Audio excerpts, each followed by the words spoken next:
ॐ शान्ताकारं भुजगशयनं पद्मनाभं सुरेशं विश्वाधारं गगनसदृशं मेघवर्णं शुभांगं लक्ष्मीकान्तं कमलनयनं योगिभिर्ध्यानगम्यं वन्दे विष्णुं भवहरं सर्वलोकैकनाथम्। मैं कमलेश झा, सहायक प्रोफेसर व्याकरण विभाग, जोधालाल संस्कृत महाविद्यालय मझौलिया, पश्चिम चंपारण, बिहार। मैं आज शास्त्री प्रतिष्ठा द्वितीय खंड के छात्रों के लिए, जिनका विषय व्याकरण है, उनके लिए महाभाष्य पढ़ाने जा रहा। महाभाष्य के अंतर्गत व्याकरण शब्द का क्या अर्थ है। व्याकरण मित्यस्य शब्दस्य कः पदार्थः, अर्थात व्याकरण शब्द का क्या अर्थ है, यहाँ से पढ़ाई प्रारंभ करना।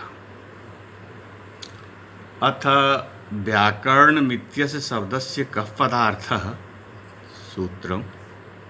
सूत्रे व्याकरणे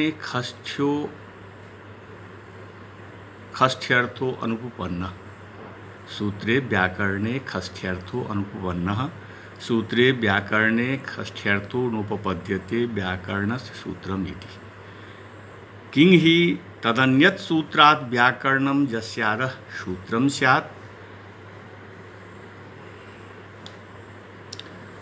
अब यह विचार करने योग्य है, विचार्य है कि व्याकरण शब्द का क्या अर्थ है। व्याकरण का अर्थ यदि सूत्र हो,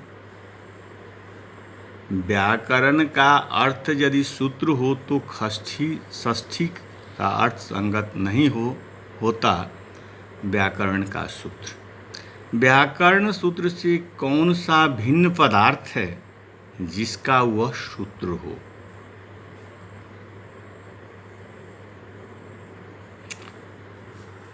शब्दा प्रतिपत्ति, शब्दानां चाप्रतिपत्तिः प्राप्नोति व्याकरणात् शब्दान् प्रतिपद्यामहे इति। नहि सूत्रत एव शब्दान् प्रतिपद्यन्ते किं तर्हि व्याख्यानतश्च। ननु च तदेव सूत्रं विगृहीतं व्याख्यानं भवति, न केवलानि चर्चापदानि व्याख्यानं वृद्धि आत् एज इति। किं तर्हि उदाहरणं प्रत्युदाहरणं वाक्याध्याहारम् इत्येतत् समुदितं व्याख्यानं भवति। एवं तर्हि शब्दः। शब्दा प्रतिपत्ति ही, शब्दों का बोध भी नहीं। सूत्र अर्थ होने पर शब्दों का बोध न हो सकेगा। हम व्याकरण से शब्दों को जानते हैं, ऐसा व्यवहार भी न बन सकेगा। सूत्र मात्र से तो शब्दों को जानते नहीं, तो किस से? व्याख्यान से भी। अजी वही सूत्र पदच्छेद करके पढ़ा हुआ व्याख्यान हो जाता है। केवल विभाग करके पढ़े गए पद व्याख्यान नहीं बन जाते। वृद्धि आत ऐच तो क्या? उदाहरण प्रत्युदाहरण वाक्याध्याहार यह सब मिलजुल कर व्याख्यान बनता है। तो ऐसी अवस्था में व्याकरण का अर्थ शब्द मान लो। शब्दे ल्युडर्थः। यदि शब्दो व्याकरणं ल्युडर्थो नुपपद्यते व्याक्रियन्ते शब्दाः अनेनिति व्याकरणं नहि शब्देन किंचित व्याक्रियते केन तर्हि सूत्रेण।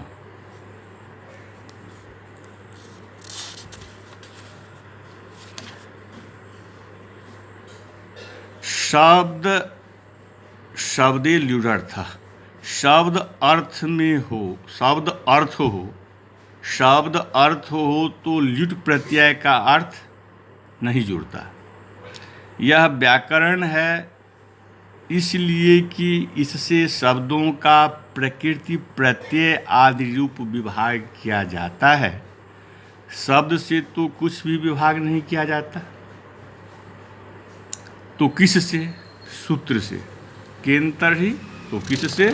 सूत्रेण, सूत्र से। भवेच तद्धितः,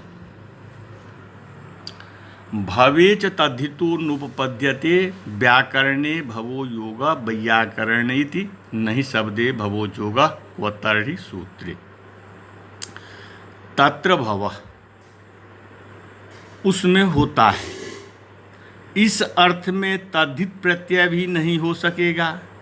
व्याकरण में होने वाला योग वैयाकरण होता है। यहाँ व्याकरण से तद्धित अण हुआ है।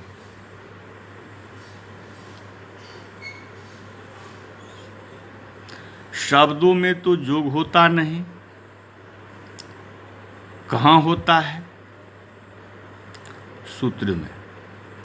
प्रोक्तादयश्च तद्धिता, प्रोक्तादयश्च तद्धिता नूपपद्यते पद्यन्ते पाणिना प्रोक्तं पाणिनीयम् आपिशलं काशकृत्स्नम् इति नहि पाणिना शब्दाः प्रोक्ताः किंतर्हि सूत्रम्। किमर्थम् इदम उभयत्र मुच्यते भवे प्रोक्तादयश्च तद्धिता इति न प्रोक्तादयश्च इत्येव भवेपि तद्धितस्योदितस्यात् पुरस्तादित आचार्येण दृष्टं भवे च तद्धितः इति पठितं। तत्र उत्तरकालमिदं दृष्टं प्रोक्तादयश्च तद्धिता इति तदपि पठितं न चेदानीम् आचार्याः सूत्राः कृत्वा निवर्तयन्ति, सूत्राणि कृत्वा निवर्तयन्ति। अयं तावत् दोषः यदुच्यते शब्दे ल्युडर्थेति नावश्यं करणयोरेव ल्युड् विधीयते। किंतर्हि अन्येष्वपि कारकेषु कृत्युलिटो बहुलम् इति तद्यथा प्रस्कन्दनं प्रपतनम् इति। अथवा शब्दैरपि शब्दाः व्याक्रियन्ते तद्यथा गौडित्युक्ते सर्वे संदेहाः निवर्तन्ते नासो न च गर्थः। अयं तर्हि दोषः भवे प्रोक्तादयश्च तद्धिता इति एवं तर्हि। अब प्रोक्तादयश्च तद्धिता कहता है तेन प्रोक्तम सूत्र से होने वाले तद्धित भी न हो सकेंगे। पाणिन से प्रोक्त को पाणिनीय कहते हैं। इसी तरह आपिशली से प्रोक्त आपिशल और काशकृत्स्न से प्रोक्त काशकृत्स्न कहलाता है। पर पाणिनि ने शब्दों का प्रवचन नहीं किया, सूत्रों का किया है। पुरस्तादिनम आचार्येण दृष्टम भवेत् तद्धितः इति पठितम। ये दोनों बातें भव अर्थ में तद्धित और प्रोक्त आदि अर्थों में तद्धित क्यों कही जाती है, और प्रोक्त आदि तद्धित कहने से ही क्या भव अर्थ में भी तद्धित प्रत्यय का आक्षेप न हो जाएगा, संकेत न हो जाएगा? पहले आचार्य की दृष्टि में अयं तावत् दोषः यदुच्यते शब्दे ल्युडर्थेति। पहले आचार्य की दृष्टि में भवेच तद्धितः आया और उसे उन्होंने पढ़ दिया। पीछे उन्होंने प्रोक्तादयश्च तद्धिता इसे देखा और इसे भी पढ़ दिया। अब आचार्य सूत्रों को पढ़कर नहीं हटाते। अथवा शब्दैरपि शब्दाः व्याक्रियन्ते, जो कहा था कि शब्द अर्थ होने पर शब्द में ल्युट् प्रत्यय का अर्थ न घटेगा, इसमें कोई दोष नहीं। करण अथवा अधिकरण में ही ल्युट् प्रत्यय होता है। करण अथवा अधिकरण में ही ल्युट् प्रत्यय होता है, इसमें कोई नियम नहीं। बहुत बार दूसरे कारकों के अर्थ में भी कृत्य और ल्युट् देखे जाते हैं, जैसे प्रस्कंदनम प्रपतनम इत्यादि शब्दों में। कहता है अयं तर्हि दोषः भवे प्रोक्तादेश तथिता इति एवं तर्हि। अथवा शब्दों भी दूसरे शब्दों का व्याख्यान शब्द भी दूसरे शब्दों का व्याख्यान करते हैं। जैसे गो कहने से सारे संदेह निवृत्त हो जाते हैं, न घोड़ा है न गधा। यह एक दोष रह गया, उसमें होता है इस अर्थ में और प्रोक्त आदि तद्धित नहीं हो सकेंगे।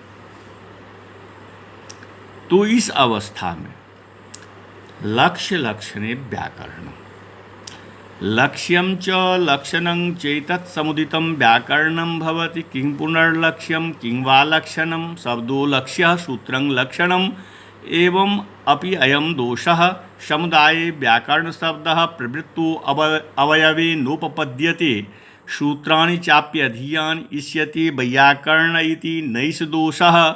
समुदायेषु हि शब्दाः प्रवृत्ताः अवयेष्वपि वर्तन्ते तद्यथा पूर्वे पंचालाः उत्तरे पंचालाः तैलं भुक्तं घृतं भुक्तं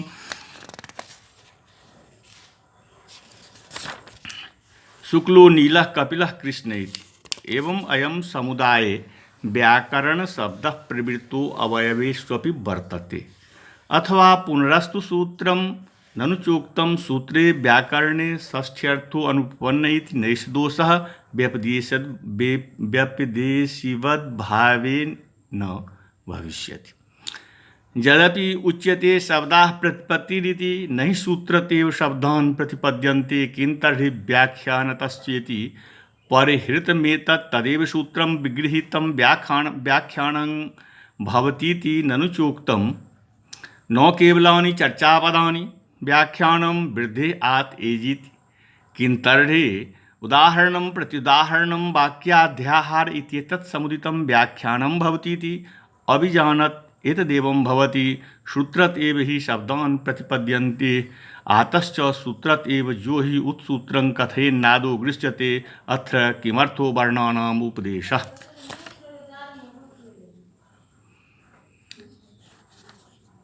लक्ष्य और लक्षण लक्ष्य लक्षणे व्याकरणम लक्ष्य और लक्षण दोनों मिलकर व्याकरण होता है। लक्ष्य क्या है और लक्षण क्या है? शब्द लक्ष्य है और सूत्र लक्षण है। ऐसा होने पर यह दोष बना रहेगा। समुदाय में प्रवृत्त होने वाला व्याकरण शब्द अवयव में प्रवृत्त न हो सकेगा। केवल सूत्रों को पढ़ने वाले को ही वैयाकरण कहना इष्ट ही है, यह कोई दोष नहीं। समुदाय को कहने वाले जिनका समुदाय प्रवृत्ति निमित्त है अथवा अवयव अर्थ में भी प्रयुक्त होते हैं, जैसे पंचाल के पूर्व भाग को पूर्व पंचाल कहते हैं, उत्तर भाग को उत्तर पंचाल। औषधि आदि में संस्कृत तैल और घृत की मात्रा को लक्ष्य करके कहने की रीति है। मैंने तेल खाया, मैंने घी खाया, तैलम भुक्तम घृतम भुक्तम।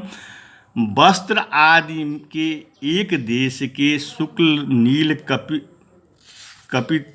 कपिल कृष्ण आदि होने पर कहा जाता है कि वस्त्र आदि शुक्ल नील कपिल अथवा भूरा अथवा कृष्ण है। इस प्रकार कपिल का अर्थ होता है भूरा। इस प्रकार यह व्याकरण शब्द समुदाय का वाचक होता हुआ भी अवयवों को भी कहने में प्रवृत्त होता है। इस प्रकार यह व्याकरण शब्द समुदाय का वाचक होता हुआ भी अवयवों को भी कहने में प्रवृत्त होता है। वहाँ भी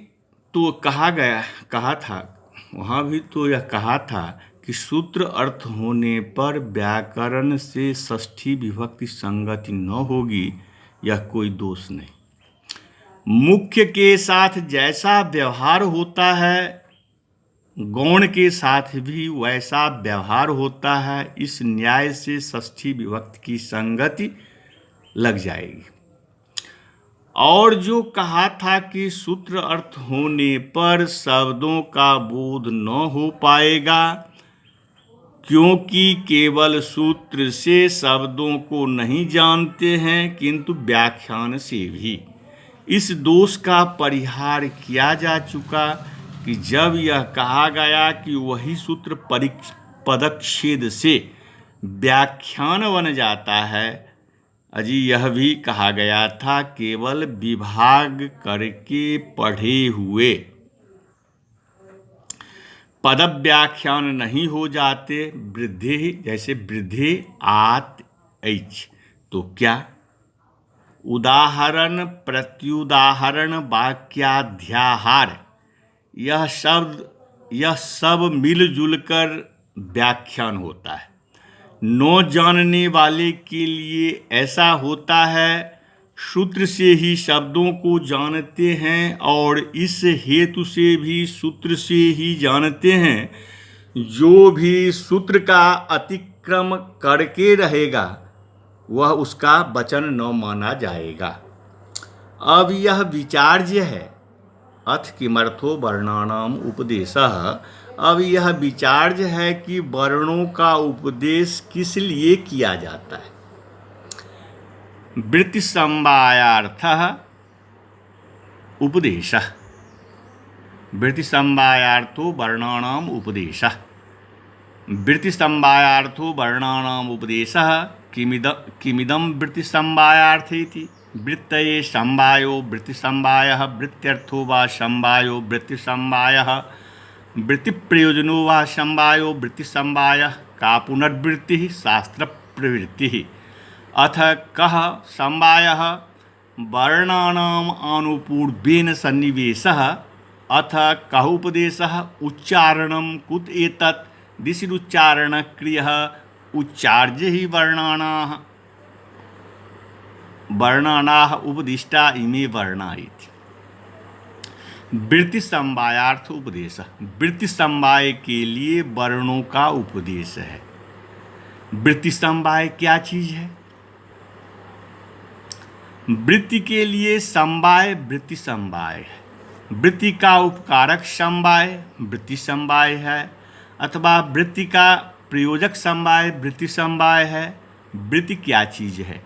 वृत्ति शास्त्र की प्रवृत्ति, शास्त्र में प्रवृत्ति। समवाय क्या पदार्थ है? वर्णों का क्रम से रखना, वर्णों को सिस्टमेटिक ढंग से रखना। उपदेश क्या है? उपदेश आद्योच्चारणम, उच्चार। उपदेश क्या है? उच्चारण। यह कैसे? दिस धात उच्चारणार्थक है। दिस उच्चारण क्रिय, दिस धात उच्चारणार्थक है। उच्चारण करके ही तो कहता है इन वर्णों का उपदेश हो गया।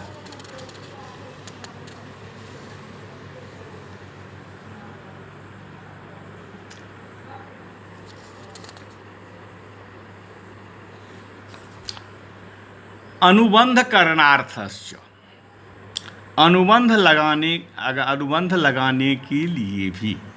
अनुबंध करणार्थस्य वर्णानाम उपदेशः अनुबंधानां संख्यामिति नहि अनुपदिश्य वर्णान् अनुबंधाः शक्याः आशंकतुं स एष वर्णानाम् उपदेशो वृत्तिसमवायार्थश्चानुबंधकरणं वृत्तिसमवायश्चानुबंधकरणं च प्रत्याहारार्थं प्रत्याहारो वृत्त्यर्थः। कहता है अनुबंध करणार्थश्च, अनुबंध लगाने के लिए भी। अनुबंध लगाने के लिए भी वर्णों का उपदेश किया है। मैं अनुबंधों को लगाऊंगा पर वर्णों का उच्चारण किए बिना अनुबंध लगाए नहीं जा सकते। सो यह वर्णों का उपदेश वृत्ति समवाय शास्त्र प्रवृत्ति के लिए भी है और अनुबंध लगाने के लिए भी। वृत्ति समवाय और अनुबंध लगाना प्रत्याहार बनाने के लिए है। प्रत्याहार शास्त्र की प्रवृत्ति के लिए है। इष्ट बुद्ध्यर्थश्च, इष्ट वर्णों के बोधन के लिए भी। इष्ट बुद्ध्यर्थश्च इष्ट ये वार्तिक है। इष्ट अर्थात वर्णों के ज्ञान कराने के लिए भी इष्ट बुद्ध्यर्थश्च वर्णानाम उपदेशः इष्टान् वर्णान् बोध्यामहे इति न हि अनुपदिष्टाः वर्णानिष्टाः वर्णाः शक्याः विज्ञातुम्।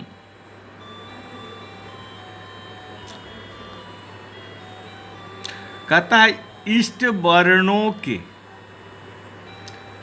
वर्णों के बोध के लिए भी वर्णों का उपदेश किया है। हम इष्ट वर्णों को जानेंगे इसलिए कि क्योंकि बिना उपदेश किए इष्ट वर्ण जाने नहीं जा सकते। इष्ट बुद्ध्यर्थश्चेति चेदुदात्तानुदात्तस्त्वरितानुनासिक दीर्घप्लुतानामप्युपदेशः। इष्ट बुद्ध्यर्थश्चेति चेदुदात्तानुदात्तस्वरितानुनासिक दीर्घप्लुतानाम अप्युपदेशः। इष्ट बुद्ध्यर्थश्चेति चेदुदात्तानुदात्तस्वरितानुनासिक दीर्घप्लुतानाम अप्युपदेशः कर्तव्यः एवं गुणा अपि हि वर्णा इष्यन्ते। कहता है इष्ट वर्णों के बोध के लिए यदि वर्णों का उपदेश मानते हो तो उदात्त, अनुदात्त और स्वरित, अनुनासिक, दीर्घ और प्लुत उनका भी उपदेश करना चाहिए। इन गुणों वाले वर्ण भी इष्ट ही हैं। जाति परक निर्देश होने से इष्ट सिद्धि हो जाएगी। अत्व जाति का उपदेश होने से सभी प्रकार की व्यक्तियों का ग्रहण हो जाएगा, बोध हो जाएगा। इसी प्रकार इत्व जाति का और उत्व जाति का उपदेश सभी प्रकार के ईवर्ण और उवर्ण का ग्रहण करा देगा। प्रत्याहार सूत्रों में अ, ई, उ आदि अचों का एक श्रुति से पाठ होने से यह प्रश्न है कि संवृत आदि स्वरों के उच्चारण में दोष परिगणित किए हैं। संवृत अ का तो गुण ही है, शेष स्वरों के विषय में दोष रहेगा। जिह्वा मूल की कंठ के समीप स्थित होने से संवृतता नामक गुण ह्रस्व अ में रहता है। कल अपने स्थान को छोड़कर दूसरे स्थान से उच्चरित होना जिसे काकली कहते हैं। धमात जब श्वास की अधिकता से ह्रस्व भी दीर्घ झलकता है। एणीकृत साधारण रूप जहाँ यह संदेह हो इससे उ का उच्चारण किया है अथवा औ का। अब कहता है जो आकृत्युपदेशात् सिद्धम, आकृत उपदेश से यदि इष्ट सिद्धि मानते हो तो संवृत आदि दोषों का प्रतिषेध करना चाहिए। अवर्णाकृति उद्दिष्टा सर्वं वर्ण कुलं गृहीष्यति तथे वर्णाकृति तथो वर्णाकृति। आकृति उपदेश से यदि इष्ट सिद्ध मानते हो तो संवृत आदि दोषों का प्रतिषेध करना चाहिए। तो संवृत आदि कौन से हैं?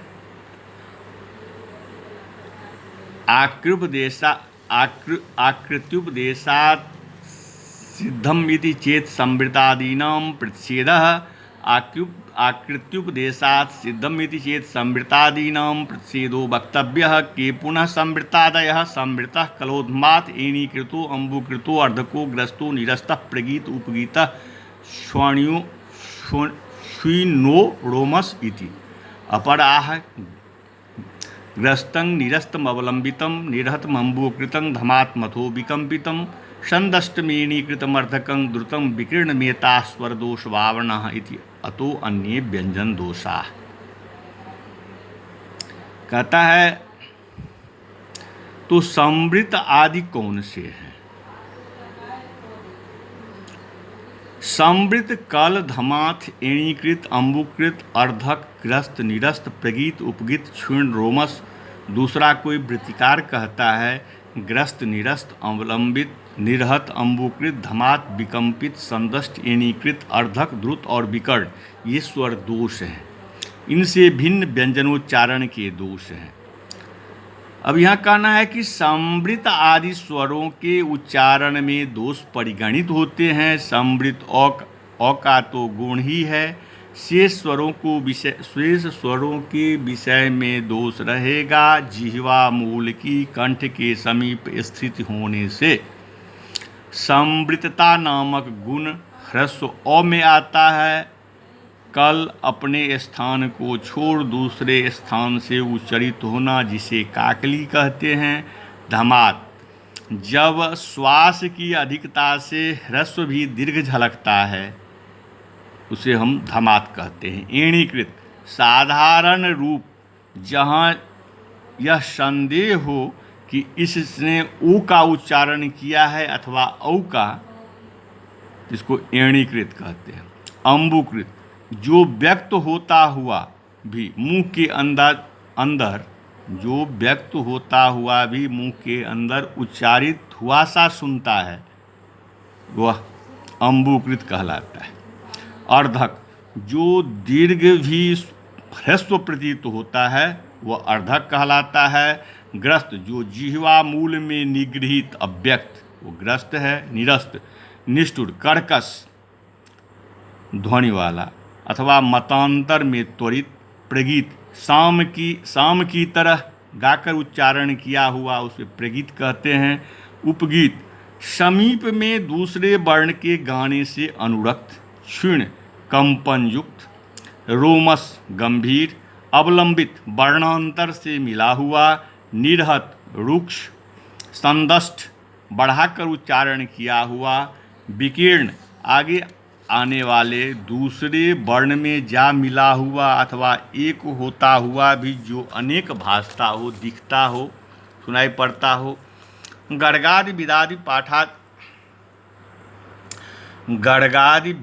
पाठात् संवृत्तादीनां निवृत्ति। गर्गादि विदादि पाठात् संवृत्तादीनां निवृत्तिर्भविष्यति। अस्त्यन्यत् गर्गादि विदादि पाठे प्रयोजनं किं समुदायानां साधुत्वं यथा स्यादिति। एवं हि तर्हि अष्टादशधा भिन्नं निवृत्तकलादिकां वर्णस्य प्रत्यापत्तिं वक्ष्यामि, सा तर्हि वक्तव्या। गर्गादिगण तथा विदादिगण पाठ में अनिष्ट संवृत्त आदि की निवृत्ति हो जाएगी। गर्गादि विदादि पाठ का तो और प्रयोजन है क्या? प्रश्न उठता है कि गर्गादि विदादि गण का और प्रयोजन है क्या? गर्गादि समुदायों का साधुत्व हो, इसलिए ऐसी अवस्था में जैसे कलादि दोष रहित 18 प्रकार के औ की शास्त्र के अंत में प्रत्यापत्ति पुनः स्वरूप प्राप्ति कही है, वैसे ही ई उ आदि के विषय में भी कह दूंगा। लिंगार्था तु प्रत्यापत्ति, तो यह प्रत्यापत्ति तुम्हें कहनी पड़ेगी, अर्थात इससे गौरव दोष आएगा। लिंगार्था सा तर्हि भवति तत्तर्हि वक्तव्यं यद्यपि तदुचिते अत्वैतर्हि अनेकमनुबंध शतम नोच्चार्जमित संज्ञान च न वक्तव्या लोपश्च न वक्तव्यः यदनुबंधे क्रियते तत्कलादिभिः करिष्यते। कलादि दोष रूप लिंगों की निवृत्ति के लिए भी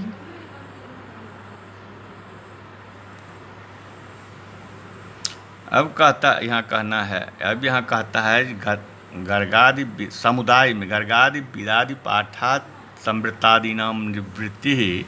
कहता है समुदाय से यहाँ गर्ग आदि समुदाय अभिप्रेत है। जहाँ गर्गादगण पाठ में उपदेश से विशिष्ट वर्णानुपूर्वी का साधुत्व ज्ञात होता है, वहाँ इनके अंतर्गत अकार आदि में कलादि दोषों की शून्यता भी प्रतीत होती है, क्योंकि आचार्य ने इन्हें शुद्ध ही पढ़ा है। पर इतने से गार्ग आदि अन्य समुदायों में वर्तमान अकार आदि के कल आदि दोषों की निवृत्ति न हो सकेगी, ऐसा कैयट के अनुसार अर्थ है। नागेश इससे विपरीत अर्थ लेते हैं। उनका कहना है कि गर्ग आदि के गण में, गर्गादि गण में पाठ का प्रयोजन गर्ग आदि प्रकृतियों से यय आदि प्रत्यय करके यय निष्पन्न गार्ग्य आदि समुदायों का साधुत्व बताना है।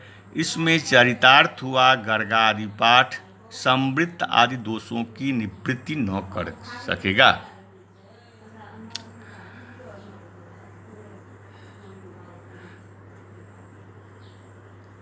अब आगे है, कलादि दोष लिंगों की निवृत्ति के लिए भी प्रत्यापत्ति रहेगी और इससे अनुबंध के स्थान में इन दोषों को लिंग स्वीकार करके अनुबंधों को भी निवृत्ति हो जाएगी। इसमें कुछ और भी गौरव नहीं होगा।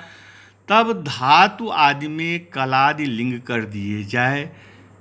जब यह कहा जाए तो सैकड़ों अनुबंध नहीं लगाने पड़ेंगे, इत संज्ञा भी नहीं करनी होगी, इत संज्ञा का भी लोप नहीं करना पड़ेगा। जो कार्य अनुबंधों द्वारा होता है वह सब कलादि लिंगों द्वारा किया जाएगा। सिद्धम नित्यम इत्येवम्। जैसे अधिकार सूचित करने के लिए स्वरित चिन्ह कर दिया जाता है, वैसे ही आत्मने पद के लिए एद धात सिंह आदि धातुओं को अनुदात्तित और नित न पढ़कर कल दोष युक्त पढ़ दिया जाएगा। कलदात्मने पदम ऐसा सूत्र न्यास कर दिया जाएगा। इस प्रकार स्वरिते तथा नित धातुओं को धमात दोष युक्त पढ़ दिया जाएगा। तब धमातात कर्तृगामिनी क्रिया फले ऐसा सूत्र न्यास होगा। ये कलादि दोष लिंग रूप से आसक्त किए गए प्रक्रिया दशा में श्रूयमान होंगे। प्रयोग में तो आकार आदि शुद्ध ही होंगे, क्योंकि शास्त्र के अंत में प्रत्यापत्ति कह दी गई है। सिद्ध्यत्येवम् अपरणीयं तु भवति यथान्यासमेवास्तु ननु चोक्तम् आकृतोपदेशात् सिद्धम् इति चेत् संवृत्तादीनां प्रतिषेध इति परहितमेतत् गर्गादि विदादि पाठात् संवृत्तादीनां निवृत्तिर्भविष्यति। ननु चान्यद् गर्गादि विदादि पाठे प्रयोजनं किं समुदायानां साधुत्वं यथा स्यादिति। एवं तर्हि उभयमनेन क्रियते। पाठश्चैव विशेष्यते कलादयश्च निवर्त्यन्ते। कथं पुनरेकेन जत्नेनोभयं लभ्यम् इत्याह कथं द्विगता अपि हेतवो भवन्ति। तद्यथा आम्राश्च सिक्ताः पितरश्च प्रणीता यथा वाक्यान् दुष्टानि भवन्ति श्वेतो धावति अम्बुसानां याति। अथवा इदं तावदयं प्रष्टव्यः क्वमे संवृत्तादयः श्रूयेरन्नीति आगमेषु प्रत्ययाः शुद्धाः पठ्यन्ते। विकारेषु तर्हि विकाराः अपि शुद्धाः पठ्यन्ते। प्रत्ययेषु तर्हि प्रत्ययाः अपि शुद्धाः पठ्यन्ते। धातुस्तर्हि धातवोऽपि शुद्धाः पठ्यन्ते। प्रातिपदिकेषु तर्हि प्रातिपदिकान्यपि शुद्धानि पठ्यन्ते। यानि तर्हि ग्रहणानि प्रातिपदिकानि एतेषामपि स्वरवर्णानुपूर्वज्ञानार्थोपदेशः कर्तव्यः। शशः शश इति महाभूत, पलासः पलास इति महाभूत, मंचको मंचक इति महाभूत। आगमाश्च विकाराश्च प्रत्ययाः धातुभिः उच्चार्यन्ते ततस्तेषु नियमे प्रोक्ताः कलादयः। अब कहता है सिद्ध्यत्येवम् अपरणीयं तु भवति। हाँ, इस तरह भी सिद्धि हो जाएगी, पर यह पाणिनीय शास्त्र के प्रतिकूल होगा। तो आकृत्युपदेशात् सिद्धम, यह जो कहा था वह ठीक है जी। वही ठीक कैसे? उसके माने से तो प्रसक्त हुए संवृत्त आदि दोषों का निषेध करना चाहिए, ऐसा कहा था, पर उसका उत्तर दिया जा चुका है। अब यहाँ कहना है कि वर्ण समामनाय का समर्थन करते हुए जब यह कहा जाए कि इसमें अचों और हलों का जातिपरक निर्देश है, तब संवृत्त आकार में यह दोष प्रत्युत गुण ही है। आदि दोष अति प्रसक्त हुआ। इसके निवारण के लिए गौरवयुक्त व्याख्यान सापेक्ष इस प्रकार के समस्त शास्त्र के अन्यथाकरण अर्थात अदला बदली में वृश्चिक विषभीतः सर्पेण इष्टः, बिच्छू के विष से डरे हुए को सांप ने डसा, यह न्याय लागू होता है। अब यह कहना है कि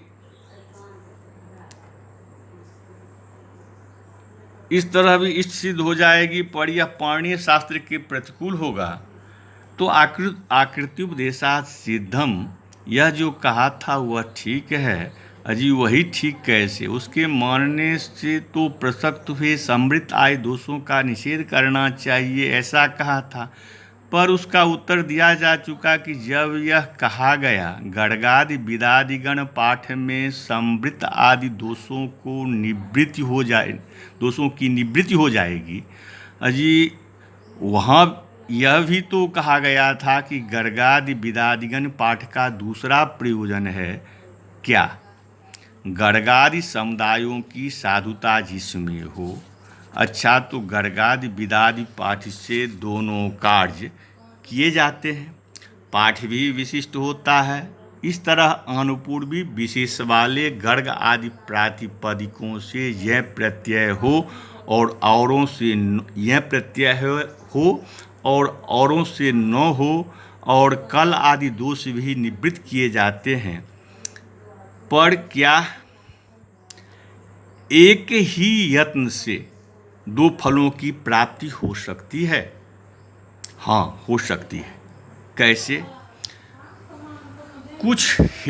कुछ कारण ऐसे होते हैं जो दो प्रयोजनों को सिद्ध करते हैं। जैसे जब आम्र वृक्ष के मूल में बैठा हुआ मनुष्य पितृतर्पण करता है तो आमों का सिंचन भी हो जाता है और पितरों की तृप्ति भी।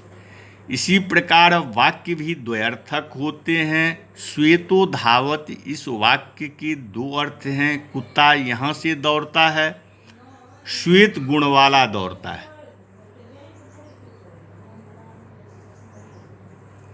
स्वा इतो धावत, कुत्ता यहाँ से दौड़ता है, श्वेतो धावत, श्वेत गुण वाला दौड़ता है। अलम्बुसानाम याता, इस वाक्य के भी दो अर्थ होते हैं। अलम्बुस नामक देश को जाने वाला। अलम्बुसानाम देश विशेषानाम नगरीति वाच्यम। अलम्बुस नामक देश को जाने वाला, बुसों को प्राप्त करने वाला समर्थ है। अथवा इससे आकृत्युपदेश से समृतादि दोषों की प्रसक्ति बताने से हम पूछते हैं कि ये समृतादि कहाँ सुने जा सकते हैं?